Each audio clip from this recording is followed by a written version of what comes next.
All right, well, let's get started.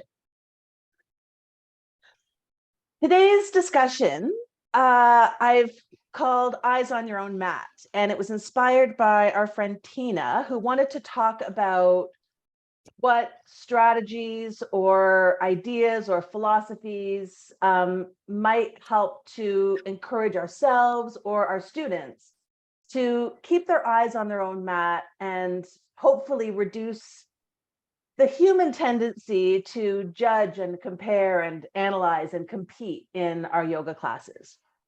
So I wanted to talk about a couple of things. What might be the risks of kind of looking around the room during practice to check in on what other people are doing? So something we call watchasana. And just a few thoughts to get us started in the discussion. Comparing your practice to someone else's, the risk might be that it can draw you away from your own purpose for practicing. It can make the performance of yoga seem more important than the experience of yoga. And it can be really easy to get distracted by the excitement of someone else doing fancy poses, but that could lead us to striving and comparing and criticizing, even when fancy poses aren't your own aim for yoga. Like, it can lead you down a path that isn't even really on your radar or part of your aim for yoga. So that's one concern. And could you cause yourself harm by watching someone else rather than listening to your own body? And I think the answer to that is yes. Have you heard this in class, keep your eyes on your own mat? To let people know you're keeping your eyes on your own mat, not because we're isolated in a room and we're not allowed to consider ourselves part of a community, but that everyone comes to practice with a different body, different age, different genetics, different experience with movement, different aims for their practice. Someone might be coming with an injury. Someone might be coming straight from professional dance. And so why would we compare ourselves to others? And that very human tendency to compare is something that might be literally a part of our practice, right? If we think about the guideline principles of the Yoga Sutras, santosha, contentment, being able to be content with how your body is showing up today, where you're at, what age you are, where you're at in your practice. I'd often see in classes beginners looking around and seeing advanced students and thinking, oh, I should be able to do that. And it's like, that's a progression that takes years to get to. And it can be really hard to be able to be where you're at as a beginner or as an injured person or as a person with disability when you see someone else doing something really fun and cool. But then that becomes part of the practice of santosha, contentment, and perhaps part of the practice of satya, truthfulness. I need to be honest about what my body's capable of today, where my body's at, or where my mind is at, or where my energy is at, and work with that rather than working with the thing that looks heaps more fancy. So I think that it's an interesting gateway for us to be able to offer some philosophical context for why we might talk about keeping your eyes on your own mat. Yeah. Okay. I want to talk for a minute about competitive yoga, because this, as a teacher, this can happen in your classes. And as a student, you might have even seen this happen in classes, that sometimes classes, without anyone intending them to, classes can devolve into like a real competition. And it can happen really sneakily without you even noticing. And as a teacher, it's something to keep a handle on. I remember one class, my favorite class that I used to go to in Toronto, that I loved. And over time, kind of just got more intensely competitive without me even really noticing. And it took a friend visiting from Australia to point out that it was so competitive. She was really uncomfortable. That competitive vibe had just built and built so slowly that we kind of didn't notice, like the frog in the pot slowly turning up the heat. And after that experience, I kind of got interested in seeing how I responded to this kind of intense class. And there were benefits. Like, it had developed my practice. I was challenged and it felt transformative and it felt like I was making big strides in my practice. But it had also developed my competitiveness and my striving, my ambition, and some unhealthy behaviors like excessive amounts of practice to try to get to where other people in the class were. And when I think back to that time, I feel like it had sort of taken me down a different path than the one I'd been on. And it wasn't a path I was altogether comfortable with or even interested in, right? I just kind of got swept up in the tide. And the teachers didn't want it. The studio didn't want it. It just kind of happened. And before anyone knew it, there it was. It was a yoga competition class, right? So as a teacher, I think that's something to keep an eye out for and keep a handle on. As a student, I think it gives us an opportunity to practice some witnessing, some observation, like what's happening in this class and how's it impacting me? And is it taking me down a different path? Am I practicing for myself still, or am I practicing to keep up with this, right? I think it's interesting to play with the idea that watching what other people are doing on the mat is kind of like a metaphor for keeping up with the Joneses, sort of, in a way, right? And you aren't the Joneses, you're you, right? The Joneses are doing their thing, you're doing your thing. And so as a student or as a teacher, taking some time, if that's something that's creeping into the environment, why are you here today in practice? Taking some time to sit with your intention and your purpose and your practice, to remind yourself of your aims and your goals and your needs and abilities today. And you might do that as a teacher through taking a moment to give people space to set an intention.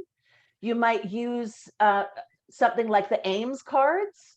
So, printing out cards with different aims on them. There's some in your training portal that you can print out, or you can make your own. Why are you here today in practice? Is it for relaxation? Is it for flexibility? Is it for connection? Is it for meditation? Is it for philosophy? Whatever you're going to put on the aims cards. I can't remember what I put on the ones I made, sorry. But giving people a chance to pick up an aims card and say, this is why I'm here in practice today, so they can keep their focus on what their aim is and not maybe be distracted by what other people's aims are for today's practice, right? And so that's a question that we might ask both ourselves and maybe encourage our students to ask, like, who are you practicing for? Someone else? The teacher? Other students? Instagram? Or are you practicing for yourself, right? And so I think it can say that this happens as a teacher too. Like, as a student, keeping your eyes on your own mat is kind of about what's happening today in practice, right? As a teacher, I think we can get distracted by what other teachers are doing. I think that we can keep our eyes on what other teachers' paths are sometimes, perhaps to the detriment of our own path. Not so, going off on a tangent of what someone else's teaching journey is and losing sight of what our own teaching journey is. And it's kind of easy to do. And so that might be a question that you ask yourself as well as a teacher. Who am I teaching for? And what is my purpose as a teacher? Thoughts on that? Questions? Clarify your question. I just want to make sure I understand what your question is. Are you asking what strategies you might employ to bring people back to their breath and back into the pose rather than thinking about how they need a pedicure? Or are you asking about breathing techniques that keep people present? I'm interested to hear if anyone else has thoughts on that first before I jump in. What do you do as a student when you find that you're flowing through your practice, but you're mentally writing emails or writing a grocery list or thinking about what you've got to, how you got to organize your weekend, or looking at your toenails thinking, oh gosh, I got to get a pedicure? What do you do as a student to bring yourself back? Or what does the teacher do to help you come back to the present? Coming back to the breath. So like, are we talking about cues like, you know, if your breath has wandered, come back to the breath. If your mind has wandered, come back to the breath. Or more technical cues like on your next inhale, do this. Or when your mind wanders up. I think it could be, you know, it's funny. When I first started meditating, I got like a lot of accessories.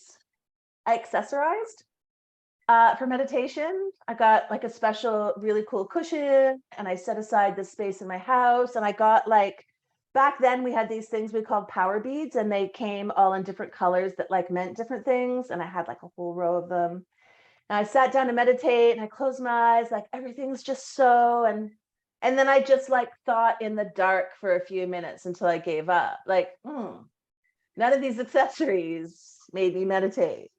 And it took me a lot of years and a lot of exploration to understand that, at least for me, meditation is a process of coming back. That I'm rarely present. I'm rarely still mentally. That it's a process of being present and noticing that my mind wants to wander and gently guide it back. And then off it goes here and then gently guide it back. And so it's not for me so much a process of mental stillness as it is mental returning, right? And to a certain extent, that's guided the way that I teach that in class, that to acknowledge that your mind will wander off, that you're not failing at yoga or meditation when your mind wanders. Everyone's mind wanders, right? That this isn't a failure on your part. If you've lost track of your body, if you've lost track of your breath, if your mind is 20 kilometers away doing something, that's the process. That's why we're doing this thing called yoga. And that it's just a matter of returning and returning and returning. So that might be something that we talk about. We might theme our class around that and really overtly talk about that your mind will wander. And then these are the strategies we use to bring it back. And these are some of the key words that I'm going to use that I hope help you. Or what are key words that help you to return, right? And so that students understand that it is a process. I think it's a kind of maturing of our practice when we understand the obstacles to practice. You know, yoga's not just stretching, it's this whole other thing. That's kind of a maturing. And maybe it's our job as teachers to invite students into that maturing, to invite them into knowing that. And we might do that through philosophy, or we might do that through, you know, more technical cueing, right? It's kind of going to depend on who you are as a teacher. But like, just like it's a kind of maturing to let go of having to do every vinyasa, to be able to take rest when you need rest and take on a challenge when you want a challenge without checking in to see what everyone else is doing. Another thing about, you know, the eyes on your own mat thing is that I'm going to choose for myself. I'm not going to choose based on what seems like the right thing to do. And again, it's up to us as teachers to set up an environment and a culture that talks about that there isn't a right. There's no right, wrong. It's not black, white. There's no correct way to practice yoga. Here we are in this room doing our thing together. Sometimes the yoga fairies come, you got lots of energy. Sometimes the yoga fairies don't come. You're lying in shavasana for half the class.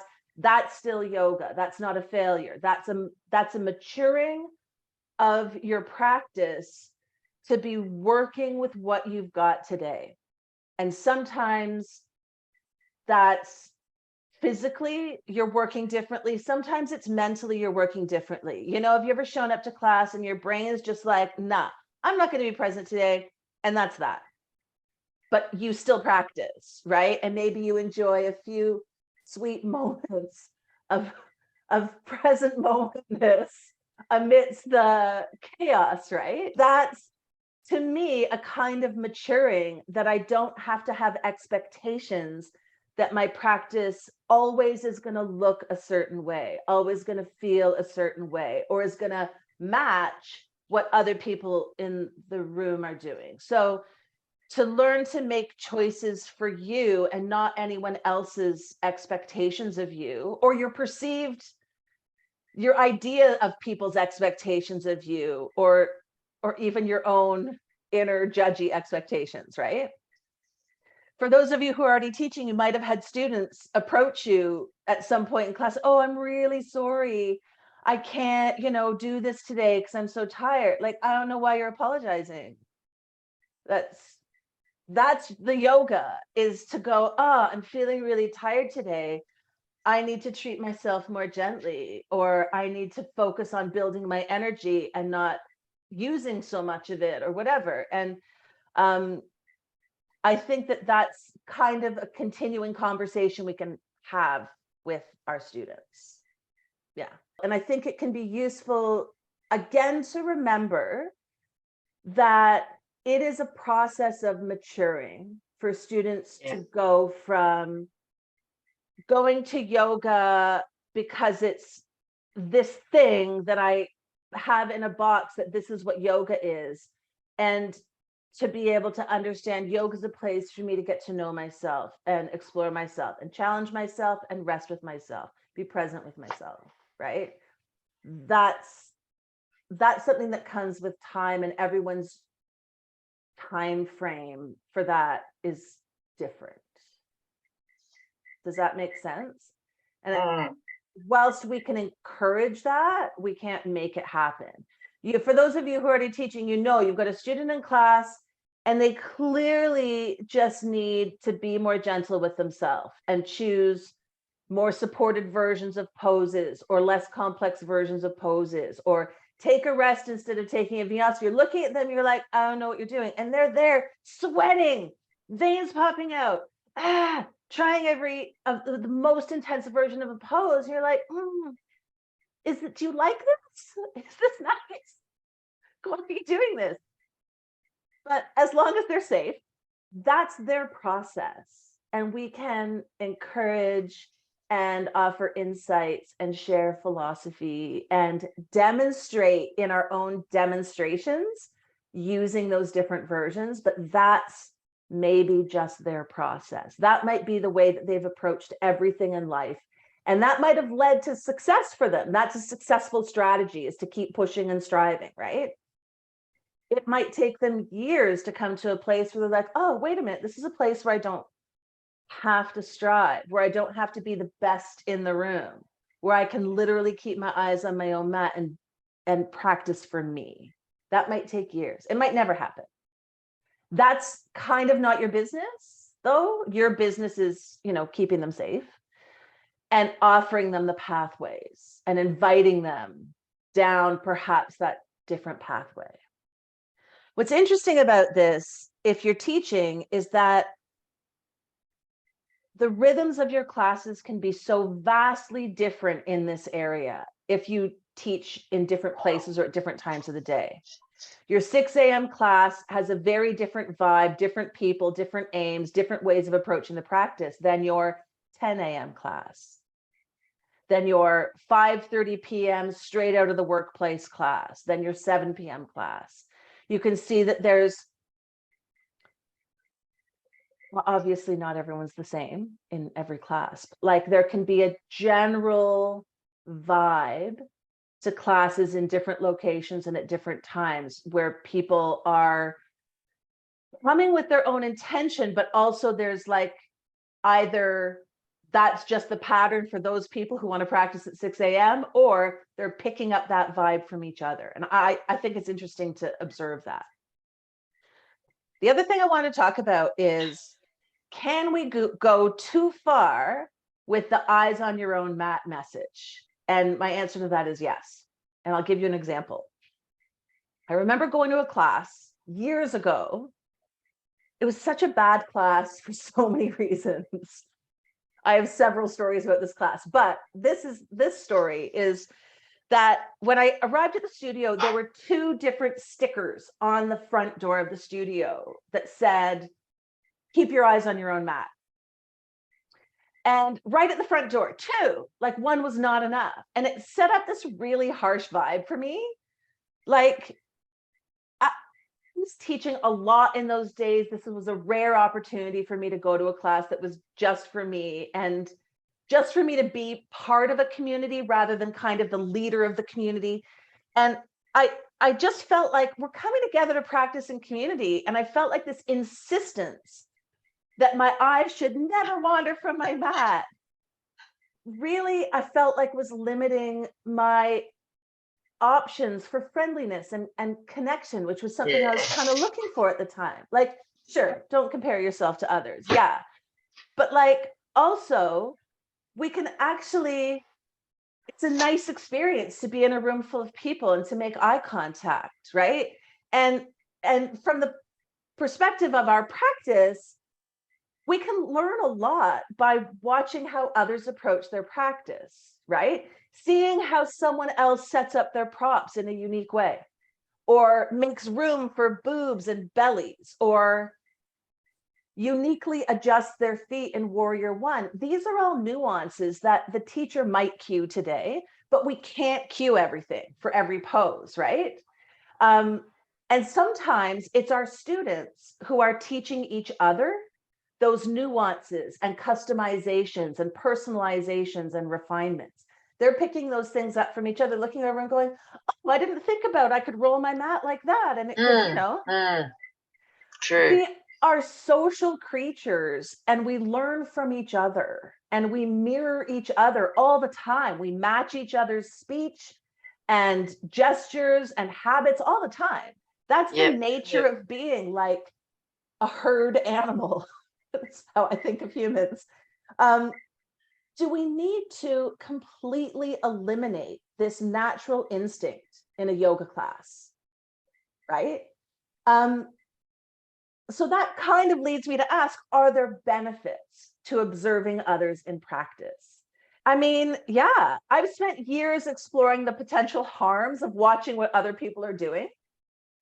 So for today's talk, I kind of got interested in what are the benefits, right? We've talked kind of about the harms, but what are the benefits? And I did some research on this, and research has shown that watching movements activates a similar part of the brain to those that are involved in performing the movement. So it means that watching someone complete a task or a skill or a sport can help us by strengthening the brain areas used when we're actually performing that skill or that task. It's like a case of monkey see, monkey do, right? This is why, as teachers, our demonstrations can be really useful. When students are learning a new technique or a new transition, they're watching us and their brain is mapping out how to do it, right? When we observe someone else perform an activity, whether that be the teacher or our fellow students, it activates something called mirror neurons. And mirror neurons, if you haven't heard of them, they're a kind of sensory motor in our brains that's activated when we're performing an action or observing someone else performing the same action, right? And mirror neurons actually help us to learn the skills that the person we're watching is doing, right? And that, if we're talking about yoga, that's going to include the technique, the architecture, things like rhythm and timing, the breath, where they put their gaze, all the elements of a pose or a transition or a technique. And it can also help us to build confidence to approach a new skill. Watching someone else be successful at a movement can help like our own idea of what we might be capable of, our own mindset, right? So take something like crow pose. The teacher demonstrates crow pose. You have an idea about the teacher, right? They're perfect being, and they never struggled with crow, and like that doesn't really have the same kind of impact on could I do crow. But then you look around the room and you see your fellow students going, oh, could I do this crow thing? And they do it. And that has an impact on your idea about whether you can do it. So actually looking around the room can be really useful. So there's kind of two processes that we can map in our practice, I think. First, to be able to keep our eyes on our own mats, to practice without trying to meet the perceived expectations of the right way to practice, and just move how it benefits our bodies and minds today, right? So that's step one. Then maybe step two is to be able to look around and observe and learn from each other without having to use someone else's ability or someone else's body or someone else's practice to judge or compare both ourselves and others, right? To be able to practice together and learn from each other without it devolving into some kind of competition. So I like to imagine that everyone kind of can explore these two stages, right? First, I'm just gonna I've got to pay attention to my own business here in yoga, right? I don't have to keep up with the Joneses here. But then being able to open up and go like, I can learn from these people. We're here together practicing. What can someone else's practice teach me about my practice? What can my practice teach someone else about their practice, right? So I think it might be interesting to look at those opposites as being both beneficial.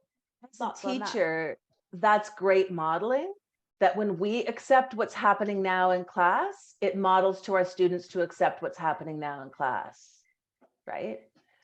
Sometimes you have a really sweet class where there's so much present momentness and students are really dropping into their own body and their own breath, and like that, it all gels and it all works. And sometimes there's a class where everyone's distracted and checking their Apple Watches and picking their toenails, and like, that's okay. That's also yoga practice, right? That's part of the journey. Sometimes the yoga fairies come, sometimes the yoga fairies don't come, both for your students or you as a student and for you as a teacher, right?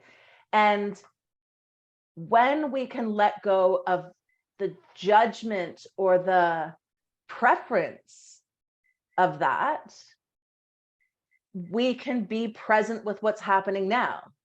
Like, upset that our students aren't present is not being present. Right? Like, yeah, this is what I'm working with today. It's not what I hoped for, but here's what it is, and I can be present for this, right? And maybe that helps your students be present with it too, right? And it depends on where you're teaching and who you're teaching, what the environment is, what the culture is. One of the things, this is a very personal observation, has nothing to do with anyone else, is largely not a judgment, but I don't like going to classes where I feel anonymous, where I feel like everyone's just put on their best yoga gear and rocked up and is just on their mat doing their practice alone, individual, and they come and they do and they leave. Maybe it's just the phase of life that I'm in, or the fact that I never leave the house. But I like the idea that my yoga class is a community to a certain extent, and that we can acknowledge that we're here together. Like, this is something, I'm here in my body for my practice, but here we are together in this community. Like, isn't that great? I don't have a great frame of reference for this. I didn't do any group sports. I did all individual sports. Oh no, that's not true. I played hockey. But by that age, I didn't know how to be part of a team. I hadn't had the experience. But I can tell you when I used to ride at a competitive show jumping barn. So people who were extremely good at what they did, like elite athletes, extremely elite horses. I was not one of them. I was riding this horse called Buddy, who lived out the back with the donkeys because he had asthma. And I had this wonderful, wonderful friend who let me ride this horse. And so I was just like this hack rider around these like literal Olympic athletes. And it didn't take long for me to work out that if I watched one of them ride and then went and hopped on my horse, I had a better ride. Those mirror neurons had done some work for me. I could watch, even without intellectually knowing what I was learning from them, not being able to pick out, oh, they do this, they do that, like they use this technique, they use that strategy, not even being able to put words or even thoughts to what they were doing uniquely, but just to watch and then go hop on my horse and ride, it would improve my ride, like in a measurable way. And that, for some reason with riding, I didn't really feel competitive. I didn't have to keep up with them. Like they were on a whole other planet of riding from me, so I couldn't compare myself. Maybe that's what it was. But I could literally just enjoy like someone else's amazing performance and then go and ride and feel that it had improved mine. And I kind of liked taking that approach to my yoga practice. It didn't always work. I used to get really annoyed with this one guy who was so good in a class I used to go to. I'd do so much Wachasana of his practice because he was amazing. I'd sometimes get like, God damn it, Brian, just like, why are you so perfect?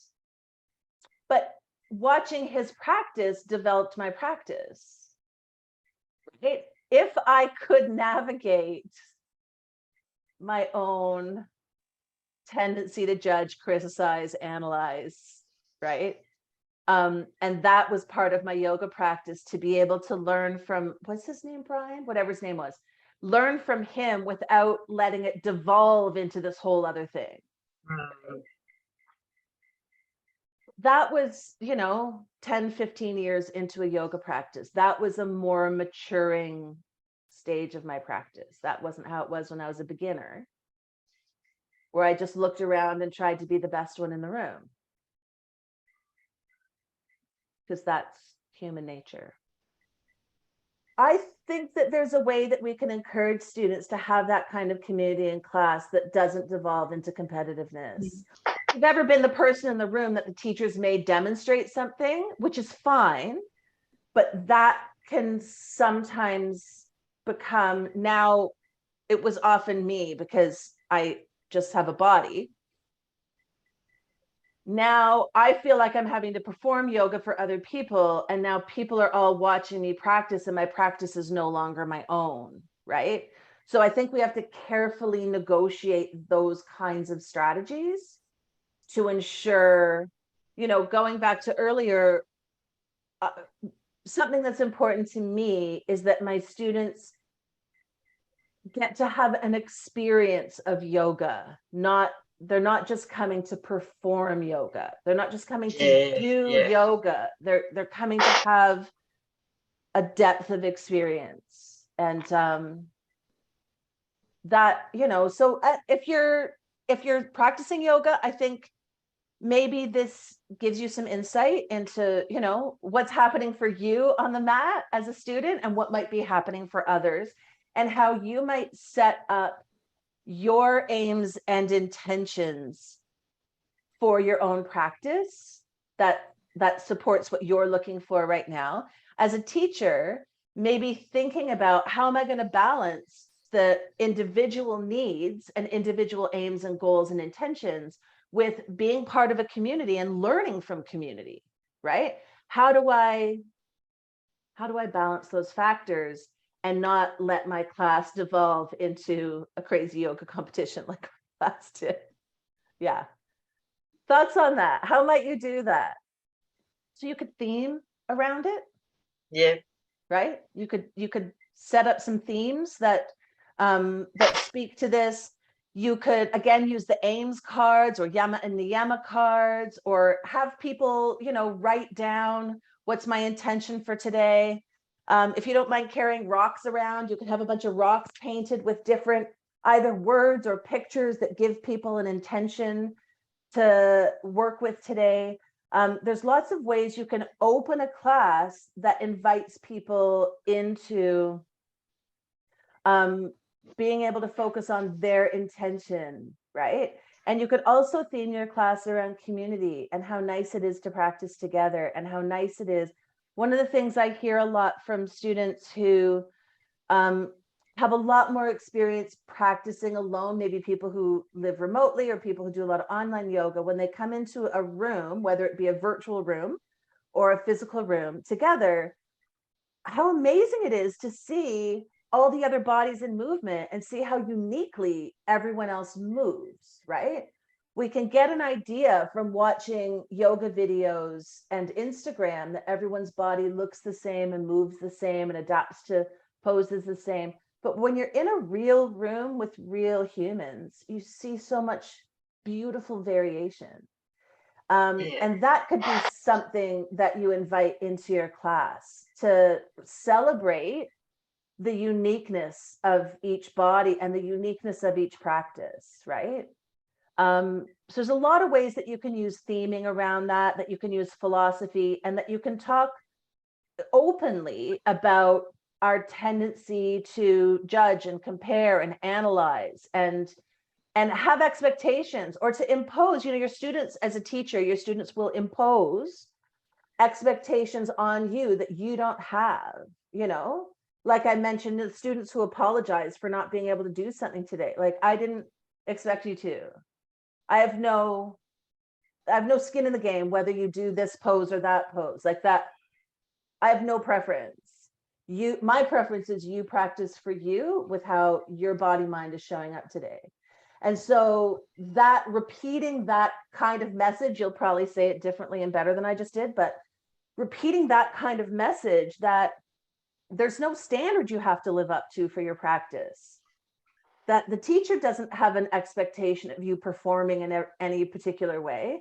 There's not a right, wrong. There's not a black, white, that bodies show up differently all the time. And yoga is working with what's happening now. And so take however you're going to communicate that message and think, I'm going to talk about that for the next 5 years. And in 5 years' time, my students are going to go, oh, I really get this thing. I really get this thing now. Because that's how long it takes. We are social animals. And it's part of our nature to copy each other and to learn from each other. But it can also be our nature to compare and compete, right? So if I'm thinking about like one guiding principle here, it's to encourage the community and maybe reduce the competing. And that maybe is a long, slow, gentle process. Well, I hope that's been helpful. Thank you all and your questions. And thanks, Tina, for the topic of conversation. It was a great one. I really liked thinking about it all week and thinking about that, thinking about that balance of what are the benefits to eyes on our own mat and what are our benefits to eyes off our own mat, and like how we can navigate that. So thanks for that. So for those of you who are here live, thank you for being here. For those of you who are listening to the recording, hello. Do I have a topic for next week? Well, if you have ideas for a topic, if there's something you want to talk about, if there's questions you have, please do send me an email. Send me an email anytime. That's what I'm here for. And I'll look forward to seeing y'all next week. Thank you.